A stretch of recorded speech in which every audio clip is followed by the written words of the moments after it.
सो good morning once again साथियों। आज मैं आपको सेल्फ लव की एक एक्सट्रीम स्टोरी बताने जा रहा हूँ। अगर आप उस स्टोरी से थोड़ा भी कुछ सीखेंगे तो निश्चित ही आप भी अपने आप को बहुत ऊंचाइयों तक ले जा सकते हैं।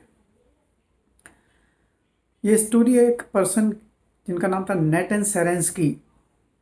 नेटन सेरेंस्की वो पर्सन थे जिनको रशिया में जेल में डाल दिया गया था। उनके ऊपर स्पाई के चार्जेस लगाए गए थे। 1977 में उनको जेल में डाल दिया गया था and inside the jail he was tortured like anything. बहुत उनको टॉर्चर किया जाता था और उन्हें एक ऐसी जगह पर रखा गया था जो 3x4 फीट का रूम था, उसमें उनको रखा गया था। और जो 3x4 फीट का रूम है उसमें पर्सन सो भी नहीं सकता ढंग से और बाकी कुछ भी नहीं कर सकता है। ऐसी सिचुएशन में नेटन सेरेंस्की, क्योंकि वो खुद को बहुत प्यार करते थे, सेल्फ लव उनका बहुत ज़बरदस्त था खुद के लिए, तो उन्होंने काम वहाँ पे उस जेल के उस छोटे से रूम में करना शुरू किए। एक तो वो कुछ थोड़ी सी फिजिकल एक्सरसाइज करते थे जिससे कि उनकी फिजिकली सिचुएशन ख़राब ना हो, और मेंटली सिचुएशन को बहुत स्ट्रॉन्ग बनाए रखने के लिए ही इमेजिन्ड टू प्ले चेस। वो चेस के शुरू से बहुत अच्छे खिलाड़ी थे, तो उन्होंने 64 स्क्वायर एज्यूम किए और उन 64 स्क्वायर को एज्यूम करने के बाद में वो जब चेस खेलते थे तो दूसरी प्रॉब्लम उनको यह आई कि चेस खेलें तो किसके साथ खेलें। तो उन्होंने बोला कि क्यों ना चेस खेलें तो ऐसे पर्सन के साथ खेलें जो वर्ल्ड चैंपियन हो, और उस टाइम पे वर्ल्ड चैंपियन थे गैरी कास्पारोव।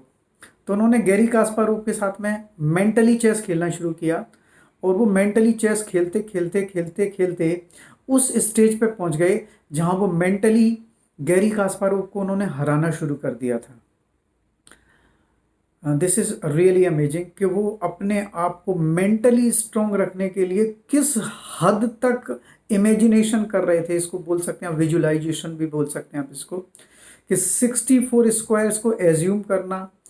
चेस जो लोग खेलते हैं वो बहुत अच्छे से जानते हैं कि चेस के गेम में आगे की 3-4 मूव भी अगर आप सोच पा रहे हैं तो you are a very good chess player. और वो तो तब जब आपके सामने चेस बोर्ड होता है तब, लेकिन जब चेस बोर्ड आपके सामने नहीं है उस टाइम पे इमेजिन करना, it is really really amazing. फिर हुआ कुछ ऐसा, जैसे ही अमेरिकन गवर्नमेंट में क्लिंटन आए तो उनके कुछ एफर्ट्स की वजह से उनको जेल से रिहा कर दिया गया था।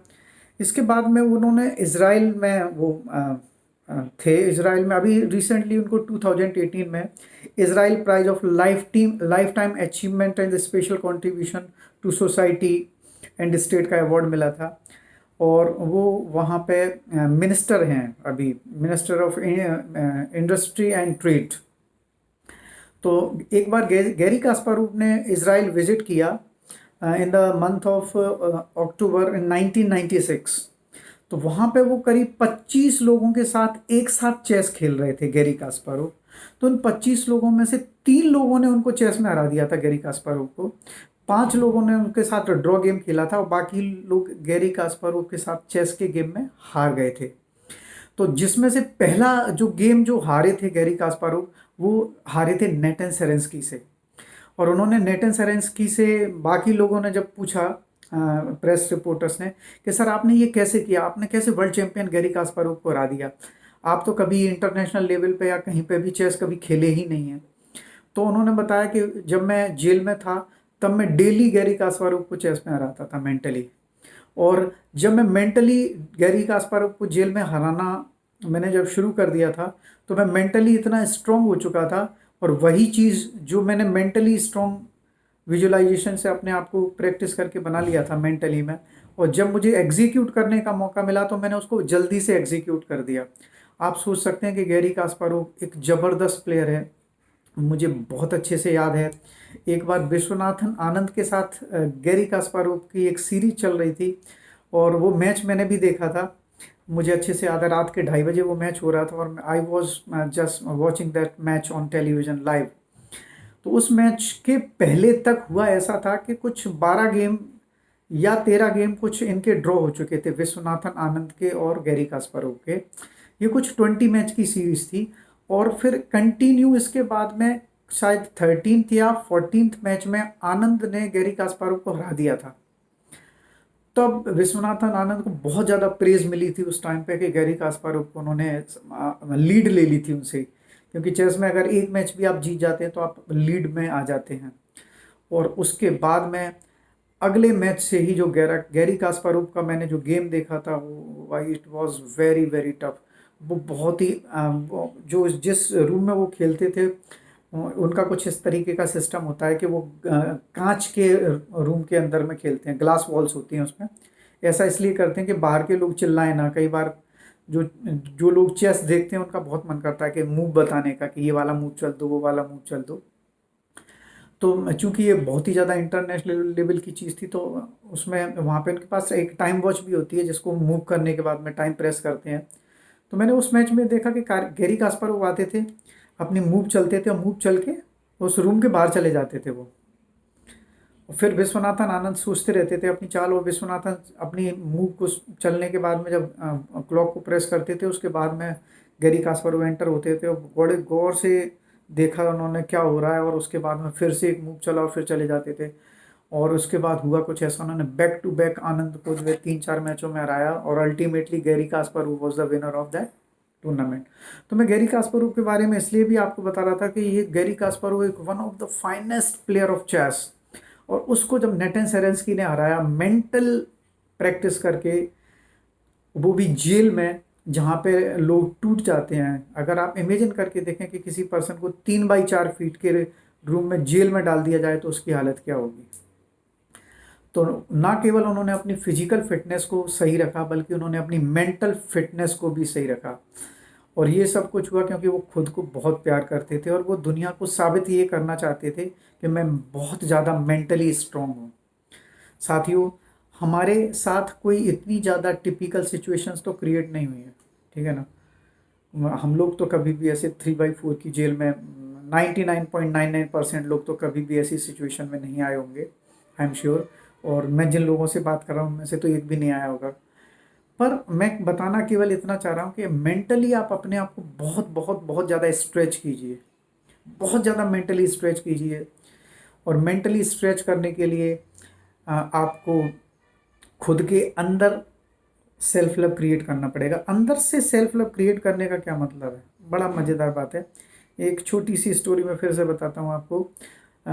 हथौड़े की और ताले चाबी की स्टोरी है। हथौड़ा बोला चाबी से कि मैं बहुत ज़ोर से ताले को हिट करता हूँ तो भी ताला नहीं टूटता है। मैं बहुत कई बार ताले को तोड़ने की कोशिश करता हूँ तो बहुत सारे अटेम्प्ट के बाद बड़ी मुश्किल से ताला टूटता है। और तुम क्या करते हो, तुम तो बड़ी जल्दी ताले को खोल देती हो। तो चाबी ने बोला कि तुम बाहर से इम्पैक्ट करते हो इसलिए ताला खुलता नहीं है, और बहुत ज़्यादा तुम्हारे एफर्ट के बाद वो टूट सकता है पर खुलेगा कभी नहीं। और चाबी ने बोला कि मैं क्या करती हूँ, मैं उस ताले के अंदर जाती हूँ और एक राइट टर्न दे के उसको खोलती हूँ। तो इसी से आपको पता चल सकता है कि जो भी आपकी लाइफ में कुछ भी अगर अच्छा क्रिएट होना होगा तो वो साथियों बाहर से कभी नहीं होगा, ये हमेशा आपके अंदर से ही होगा। तो आप एक ताला हैं और आपके ताले की चाबी भी आपके पास ही है। बस उस चाबी को आपको एक राइट टर्न देना है। अब जैसा कि आप जानते हैं कि चाबी को आप उल्टे डायरेक्शन में घुमाएंगे तो ताला नहीं खुलेगा। अगर चाबी को आप राइट डायरेक्शन में घुमाते हैं तो ज़रूर ज़रूर वो ताला खुल जाएगा। और वो ताला है आपकी मिसकंसेप्शन का, आपके दिमाग में जो रॉन्ग बिलीव्स हैं उनका ताला आपका लगा हुआ है।